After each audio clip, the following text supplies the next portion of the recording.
गुरुर्ब्रह्मा गुरुर्विष्णुः गुरुर्देवो महेश्वरः गुरुसाक्षात् परं ब्रह्म तस्मै श्री गुरवे नमः।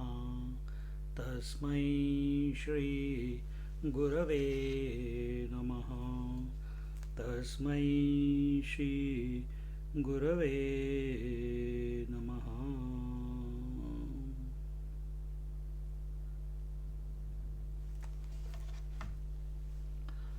Yesterday a beautiful thought came when we were doing Bhagavad. Might as well repeat that and contemplate.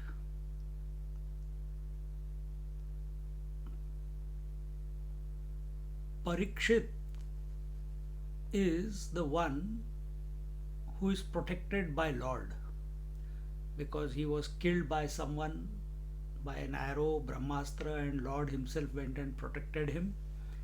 Therefore he is called Parikshit. And the thought was yesterday that we are just like Parikshit is an individual, was a king, we are also an individual. Are we protected by Lord or have we been abandoned by Lord? Huh? By the divine, whatever, if you Nirgun Nirakar or Sagun Sakar, doesn't matter. Divine, divinity. Has it forsaken us? Has it given up on us that we are good for nothing? No. Because divinity, whether you take it as Ishvara or you take it as Parabrahma Paramatma, it is the material out of which this whole creation is made. And if you just look at yourself, who are you?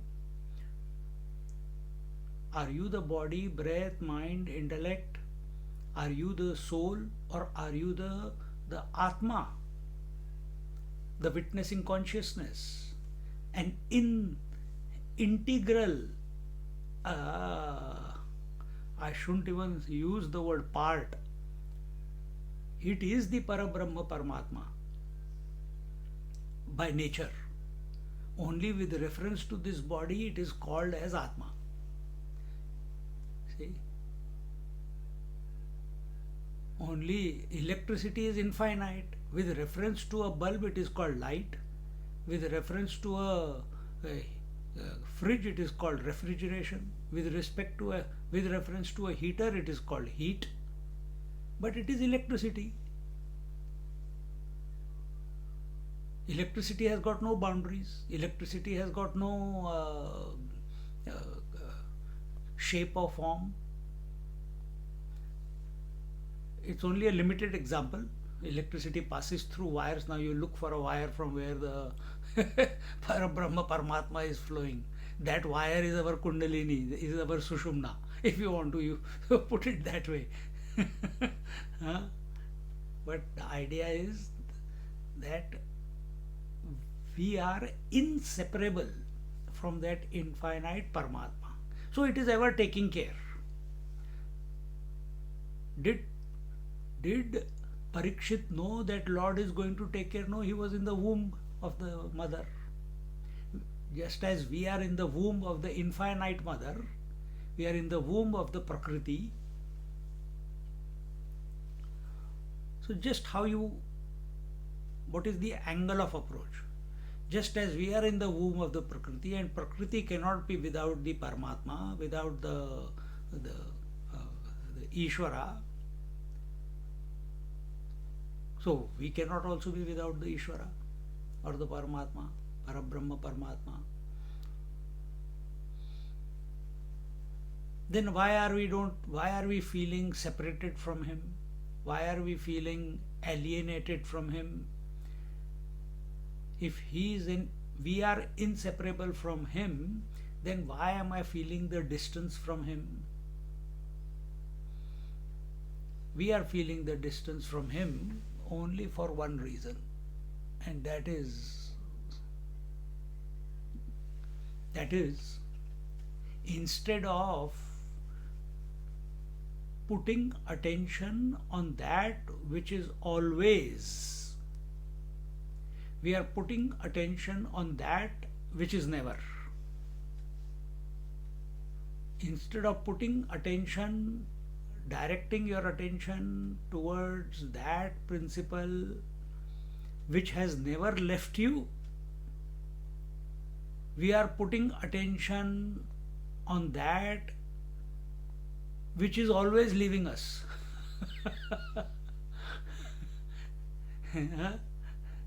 The body is always leaving us. Birth, childhood, teenage, youth, middle age. It's continuously changing. It's leaving us. Hunger is also leaving us. Satisfaction is always leaving us. Joys and sorrows are always leaving us. Heat and cold are coming and going. Breath is always coming and going. So it's never permanent. And we have invested our attention, our energies in pursuing that which cannot be caught, that which is separate, that which is that which was never ours, which can never be ours. And this is called ignorant life, or incomplete knowledge, or one under the clutches of Maya. And the moment we start thinking of the Lord, of the Ishvara, of the Parabrahma Paramatma, just like you are doing right now or in any satsang, the moment we bring our attention to it, He protects us. He's always been protecting. But as an individual who has an ego, if you have got no ego, he will come anytime. But because we have ego, we feel we are an individual, we feel we are born, we feel we have to do something, we have to put efforts. So instead of putting attention on that which cannot be caught, the world, memories, put attention on that, explore, be curious. Explore that which has never left you. But I can't see electricity, infinite Parabrahma Paramatma, I can't see him. It is so difficult. Okay. You hold on to Ishvara. You take the form of Narayana and focus on him. You take the support of Lord Shiva and contemplate on him. Chant his mantra. And the moment we start taking the name of the Lord, or if you don't want to take any name of the Lord, chant Om. Chant Om. And once we start doing that, automatically all the dirt from our mind, all the corruption from our mind, all the errors from our mind, all the desires from our mind, all the subconscious vasanas in our mind, everything is removed. Why? Because the moment you take the name of the divine, any of the few which I just mentioned, they are of the nature of light. They are of the nature of prakash. They are of the nature of effulgence. And that is your nature. But we have taken ourselves to be this body, which is gross, which is solid, which is full of diseases and bacteria. And who are we essentially? Prakashmay. Who are we?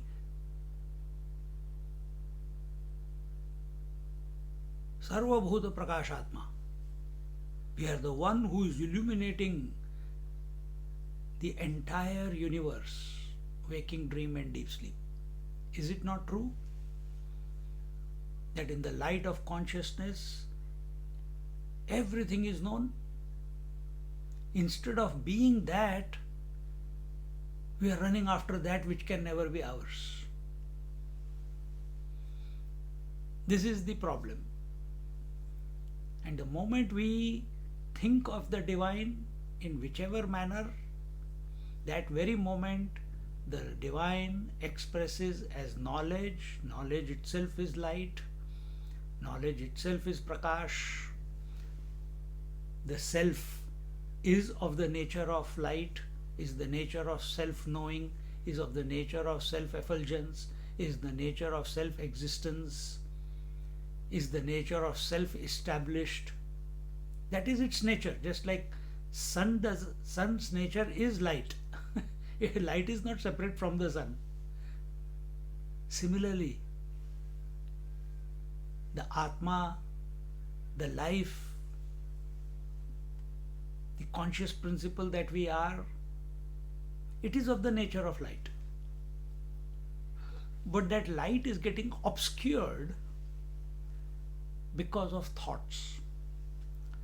The moonlight reflecting on the waters of the lake is getting obscured because of the waves on the pond. But the moment the waves become calm, the reflection of the moon is complete.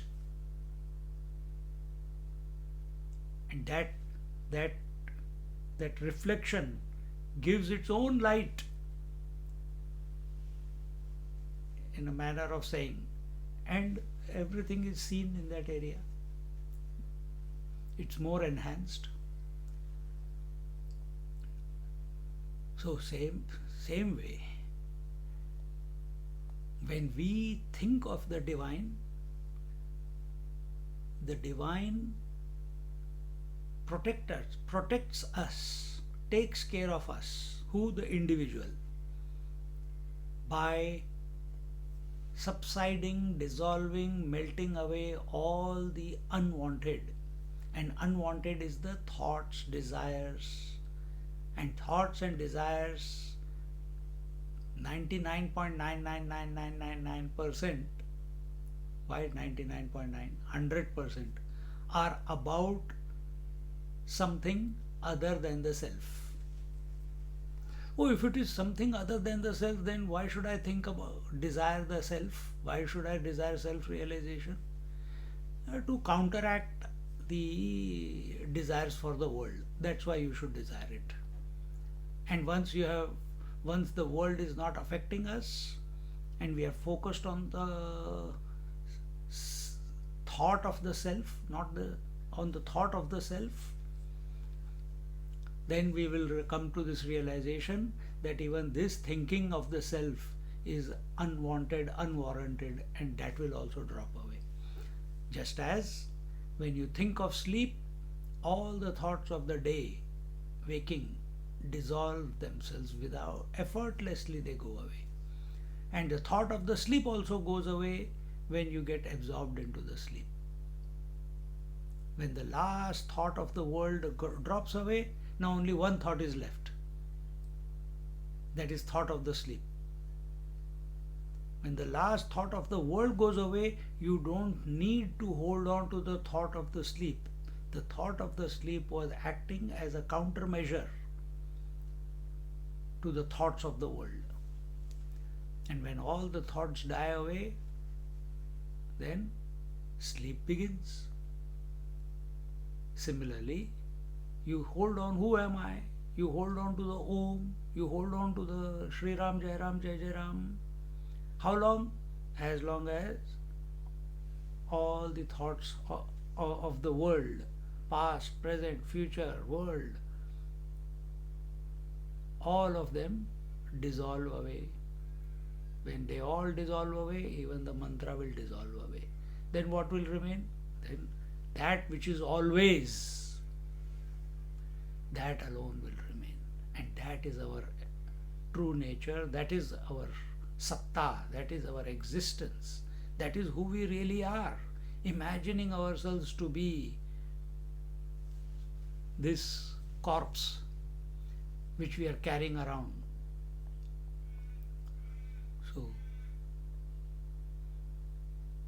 this manner. Contemplate, keeping your head, back, neck, and head in a straight line, eyes closed, smile on your lips, fingers interlocked. Take a few deep breaths to settle down in your position.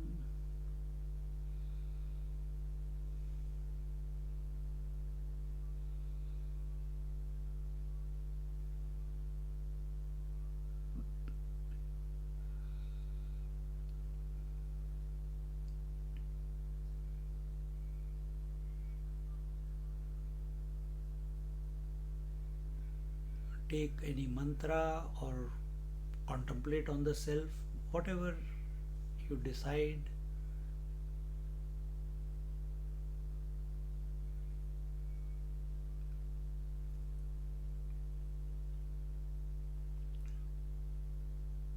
And let it be a unhurried approach. Let it be a joyful approach.